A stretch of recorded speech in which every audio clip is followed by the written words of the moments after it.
Hello नमस्कार दोस्तों, क्या हाल चाल है। आशा करते हैं सारे लोग एकदम बढ़िया हैं दोस्त हैं। और इसी के साथ मैं एक नया टॉपिक लेकर आया हूँ, वर्ब। तो आज हम पढ़ते हैं वर्ब, आखिर वर्ब होता क्या है। तो देर न करते हुए यहाँ देखिए आप। तो verb it is an action word that shows the action and position of a subject noun और प्रोनाउन। सब्जेक्ट नाउन या प्रोनाउन हो सकता है, उसके लिए लिखा है इन सेंटेंस। यानी वाक्य में जब कोई ऐसा शब्द आ जाए, एक्शन वर्ड, वर्ब को एक्शन वर्ड कहते हैं। यानी ऐसा शब्द आ जाए जो क्या शो करे, एक्शन शो करे, जो क्रिया का होना शो करे, वही वर्ब कहलाता है। अब आप लोग देख चुके होंगे काफ़ी सारे वर्ड आज तक जो वर्ब होते हैं। इसको देखने में कोई आपको परेशानी नहीं है, पहचानने में कोई परेशानी नहीं है कि यह होता क्या है। जैसे प्ले, डांस, रीड, राइट, ये सारे वर्ब हैं। लेकिन मुख्य रूप से जो वर्ब हैं, इनके अंदर क्या क्या फंक्शन है, ये थोड़ा सा टफ हो जाता है। तो इसको हम आगे की वीडियो में धीरे धीरे समझते रहेंगे। लेकिन फिलहाल मैं यहाँ पर आपको यह जानकारी देने के लिए आया हूँ कि ये देखिए 5 फॉर्म इसके होते हैं। वर्ब के कितने फॉर्म हैं? 5 फॉर्म होते हैं। ये छोटी सी जानकारी है, लेकिन बहुत सारे लोगों के दिमाग से मिस कर जाती है कि आखिर कितने फॉर्म होते हैं और उसका क्या क्या होता है। तो देखिए, हमने नामकरण यहाँ पर लिख दिया V1, V2, V3, V4, V5, यानी 5 कैटेगरी में इसको रखा गया है। फॉर्म इसके कितने हैं? 5 फॉर्म। तो आखिर होता क्या है पांचों फॉर्म? तो इसको समझने के लिए आप यहाँ देख लीजिए, मैंने कुछ लिख रखे हैं, लेकिन सबसे लास्ट से आप समझिए ताकि आपको थोड़ा आसानी हो। क्योंकि ऊपर जो लिखे गए हैं ये जानकारी कम लोगों की होती है, लेकिन यह जो है एक ऑथेंटिक जानकारी है, यह होना बहुत जरूरी है। तो आप जिसे देखिए, गो एक वर्ब है। गो से ही आप समझने का प्रयास करिए। V1, V2, V3, V4, V5 होता क्या है। V1 में देखिए लिखा है गो, यानी नॉर्मल सा एक वर्ड है जो वर्ब है। इसका अर्थ होता है जाना, गो। गो की सेकंड फॉर्म होती है वेंट, थर्ड फॉर्म होती है गॉन।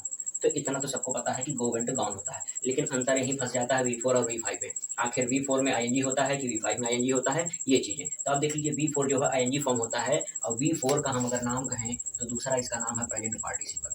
आप यहाँ ध्यान दीजिएगा, इसी को ही प्रेजेंट पार्टिसिपल कहते हैं। क्योंकि प्रेजेंट पार्टिसिपल क्या होता है, वर्ब में ING लगा के बनता है। तो ये जो ING लगा के वर्ब में बना है, यही है प्रेजेंट पार्टिसिपल। और V5 में देख लीजिए, इज, हैज, डज, गोज, ऐसा लग रहा है कि सब इसमें सिंगुलर वर्ब है। तो आप यहाँ जान लीजिए कि V5 का दूसरा नाम क्या है। इसको हम कह देते हैं singular form of verb. Singular form of verb, ठीक। अच्छा, ठीक है, नामकरण इसका हो गया। प्रेजेंट पार्टिसिपल इसका कह दिया सिंगुलर फॉर्म है, तो इन सबका भी तो कुछ ना कुछ नाम होगा। ठीक है, ये तो है नहीं कि V1, V2, V3 ही लिख दिया गया है। तो V1 देखिए, इसमें है, डू है, गो है। आपको ऐसा नहीं लग रहा है कि ये प्लूरल फॉर्म है? जिस तरीके से आपने इसको कह दिया कि सिंगुलर है। इज सिंगुलर सब्जेक्ट साथ singular verb, singular verb, singular verb, सब सिंगुलर वर्ब है। लेकिन यहाँ पर देखिए, वर्ब में ऐसे ये इस लगाकर उसको सिंगुलर बना दिया जाता है, तो ऐसे ये हटाकर इसको प्लूरल भी तो बना दिया जाता है। तो आप यहाँ देखेंगे गो, डू, हैव, आर, एम। अब देखो इच को काट दिए यहाँ पे, क्योंकि इच क्या है, ये सिंगुलर वर्ब है। इच की जगह यहाँ पे देखिए बी, उचित रहेगा कि बी लिख देना, क्योंकि इच को हम उधर ले जाएंगे। अच्छा, अभी इसको हम समझा रहे हैं तीनों क्या है, लेकिन फिलहाल देखिए यहाँ क्या है, प्लूरल फॉर्म है। इस वजह से हम V1 को क्या कहेंगे, V1 को हम कहेंगे कि प्लूरल फॉर्म ऑफ वर्ब, यानी यह वर्ब की प्लूरल फॉर्म है। कौन? V1। V2 क्या है? आप देखिए V2 में क्या है, यहाँ पर देखिए डिड है, पास्ट टेंस में यूज किया जाता है। हैड पास्ट टेंस में यूज करते हो, वाज वर्ब पास्ट टेंस में यूज करते हो। और यहाँ वेंट है, इसमें भी V2 यानी पास्ट टेंस में ही। यानी ये जितने वर्ब V2 के अंतर्गत आते हैं, ये सारे वर्ब कैसे होते हैं? पास्ट फॉर्म होते हैं, वर्ब का पास्ट फॉर्म। यानी V2 का अगर मैं कहूँ क्या नाम है, तो V2 का नाम है past form of verb. Past form of verb, यानी past form of verb V2 का नाम हो गया। और V3 देख लीजिए आप, तो V3 क्या है? V3 में देखेंगे यह पार्टिसिपल के अंतर्गत आता है, लेकिन कौन सा? प्रेजेंट की, पास्ट की, परफेक्ट। तो आप देखेंगे पास्ट और परफेक्ट दोनों में आ जाता है, लेकिन फिलहाल इसका नामकरण हम लोग करते हैं पास्ट पार्टिसिपल के अंतर्गत, क्योंकि परफेक्ट में हैविंग के साथ लगता है, लेकिन यहाँ पर हैविंग का जिक्र न करके सीधे वर्ब लिखा है। तो V3 हमेशा जाना जाता है पास्ट के पार्टिसिपल के रूप में, पास्ट के पार्टिसिपल के रूप में, ठीक। यानी V4 प्रेजेंट पार्टिसिपल हो गया, V5 singular form of verb हो गया, इधर आ गए V1 हो गया plural form of verb, past form of verb V2 हो गया, पास्ट फॉर्म ऑफ वर्ब, लेकिन पास्ट पार्टिसिपल हो गया V3। अच्छा, जो समझाने वाली बात हो यहाँ लिखिए आप। यहाँ जो B है और M है, R है, आप देखे होंगे, अगर आप पढ़े होंगे वर्ब चैप्टर में, थोड़ी भी जानकारी अगर रखे होंगे ऑक्सिलरी वर्ब की, तो आप देखिए ऑक्सिलरी वर्ब क्या होती हैं। ऑक्सिलरी वर्ब में 2 पार्ट में बांटा गया है, प्राइमरी और मॉडल। तो यहाँ प्राइमरी में अगर आप देखेंगे तो बी वर्ब होती है वर्ब होता है, और एक वर्ब और होता है डू। तो यहाँ तीनों की चर्चा देखिए किया गया है, बी वर्ब, हैव वर्ब और डू वर्ब। अच्छा, यहाँ बी, हैव और डू जो लिखा गया है, इसके अंतर्गत भी वर्ब आती हैं। जैसे डू के अंतर्गत कहोगे डू आता है, डज आता है और डिड आता है। हैव के अंतर्गत हैज आता है, हैव आता है, हैड आता है।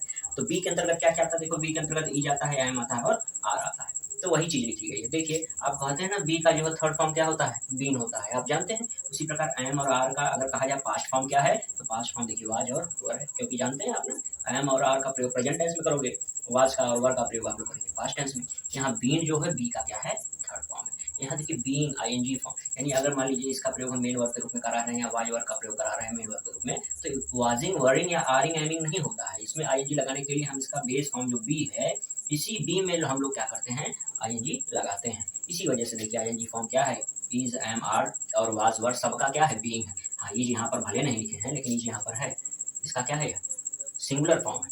तो इज का भी अगर इज में आईएनजी लगाने की जरूरत पड़े तो लिखेंगे बीइंग, आर में आईएनजी लगाना है तो बीइंग, एम में लगाना है तो बीइंग, वाज और वर में लगाना है तो बीइंग। उसी प्रकार देखिए हैव में तो हैव, हैड, हैड होता है, आपको पता होगा। और हैज, हैड, हैड भी होता है। देखिए हैव और हैज तो दोनों एक ही क्रियाएं हैं, दोनों का मतलब एक ही होता है। लेकिन बस क्या है, हैव इस वजह से लिख दिया गया कि यह क्या प्लूरल फॉर्म है, इसको इस तरह से बनाया गया है कि सिंगुलर फॉर्म है। लेकिन इस हैज और हैव दोनों का सेकंड फॉर्म हैड और थर्ड फॉर्म क्या है, हैड होता है। और आईएनजी फॉर्म तो आप जान ही रहे हैं, आईएनजी लग जाएगा हैव में, तो हैव का जो लास्ट में ई होता है, ई हट के आईएनजी लग जाता है। और डू का डू, डिड, डन होता है। कोई काम करते हैं तो डू किया, डिड कर चुके, डन, तो डू में आईएनजी लग गया, अटैच हो गया।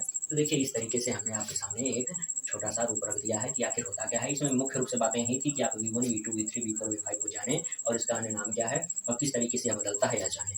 और बाकी की चर्चाएं हम वर्ब कितनी प्रकार की हैं, फाइनाइट और उसके बाद नॉन फाइनाइट, फाइनाइट में कितने प्रकार हैं, ट्रांसटिव, इंट्रांसटिव, लिंकिंग, फ्रेजल, उसी फ्रेजल सॉरी कर रहे हैं ऑक्सिलरी। और उसके बाद वर्ब के जो दूसरा जो टाइप है नॉन फाइनाइट, उसमें 3 प्रकार हैं, जिरंड है, इन्फिनेटिव है और पार्टिसिपल है। तो इसकी भी चर्चाएं हम लोग बाद में करेंगे अगली वीडियो में। बहुत लंबी वीडियो ना हो इस वजह से छोटा सा बना है, लेकिन अगली क्लास में धीरे धीरे एक ही टॉपिक करके हम लोग देखते जाएंगे। और लास्ट में इस पर कुछ ऐसे क्वेश्चंस करेंगे जो आपके कॉम्पिटिटिव एग्जाम्स में काम देंगे, जैसे एसएससी, बैंक, रेलवे से लेकर टीचिंग एग्जाम से लेकर सारे एग्जाम्स में जाएंगे। पूछती है अगर वर्ड से क्वेश्चन आए तो ऐसा किया जाए कि सब प्रैक्टिस करके उसको सॉल्व कर लिया जाएगा। ठीक है, धन्यवाद।